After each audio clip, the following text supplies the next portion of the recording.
readers, welcome to the Nonfiction Shelf Series here on the Shelf Addiction Podcast. I'm your host, Tamara Ford, and if you'd like to chat with me about the book reviewed in this episode, you can find me on Twitter and Instagram at Shelf Addiction or in the Facebook group Shelf Addiction Official. This series is where I feature one nonfiction title that I've read during the month.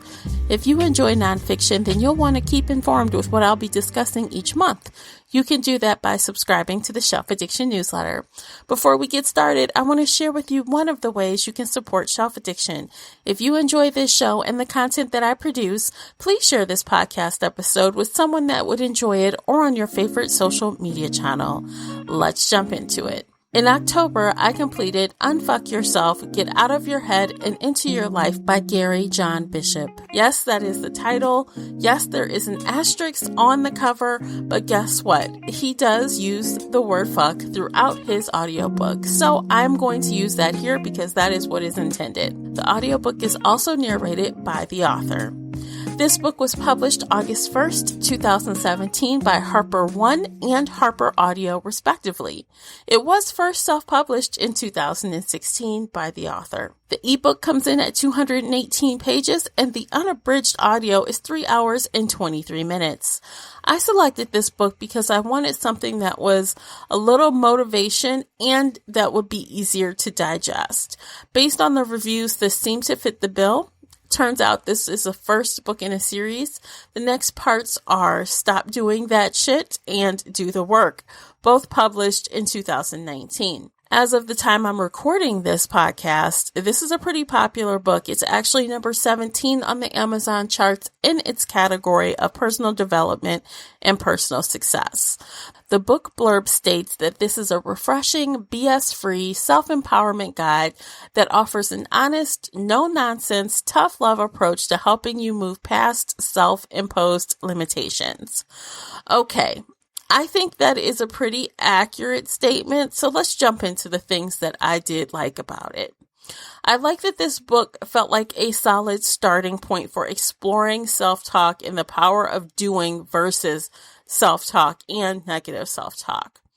I think that this is an excellent message if you seem to be unhappy in your current situation and you require a little boost to get yourself to take action on what needs to be done. I also like that this was a short read.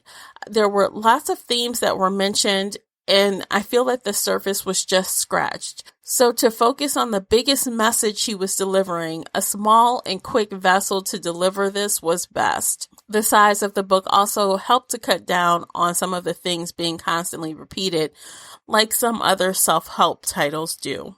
This book is broken down into 7 personal assertions that are labeled and then explained further in more detail.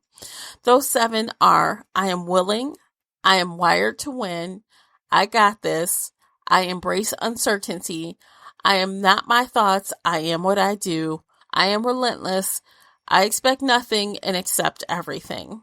Now, of those chapters, the one that resonated with me was I am not my thoughts, I am what I do. It really plays against the running theme in a lot of self-help books where you are told you must put out positive energy and you will receive positive energy. Make a vision board, master the law of attraction, and the universe will provide you with what you dream. Instead, it's more like, okay, you think something unsavory? Fine, it's just a thought. Get up and do what you have to do anyway. The more you do, the more the brain will conform. Action trumps thoughts. A perfect example is spending your time visualizing your dream home or your perfect mate, but you sit at home doing nothing but watching TV or whatever your vice is. Instead, you should be out hustling, meeting people, doing what needs to be done to get that dream executed. Sitting at home thinking positive thoughts doesn't do the trick. Your dream mate won't show up on your front door and say hello. You need to go out and meet people. You don't wait to feel good to do things. So you don't have to wait until the timing is perfect to work out or to get a new job. You do it now. So in a nutshell, action is the key. This is a great quote from the book that I wanted to share. Quote, you change your life by doing, not by thinking about doing, end quote. And that again, really resonated in a significant way. It stood out the most of the 7 assertions. Now, as far as drawbacks, in some ways, I feel like this book was a little oversimplistic. While he puts his own spin on things, some of the themes that were discussed I had heard before. And like I mentioned earlier, this book barely scratches the surface. This book assumes that the reader has total agency of their life. If you are disabled or if you're a marginalized part of society, really all of those things are not addressed in this book. So really, this is, again, a high-level kick in the butt. It's not a peel back the layers and dig deep sort of book.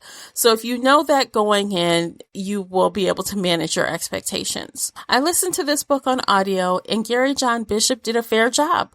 I could feel the passion for his message, but other than his Scottish accent, unfortunately, it was kind of unmemorable for me. I think I may have enjoyed this better in print. I rated this audiobook 3 out of 5 bookmarks.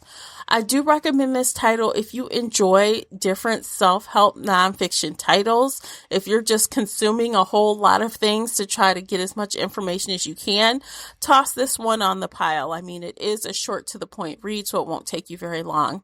If you are not a fan of the no frills, cut to the chase message, or even an abrasive message, this may not be for you.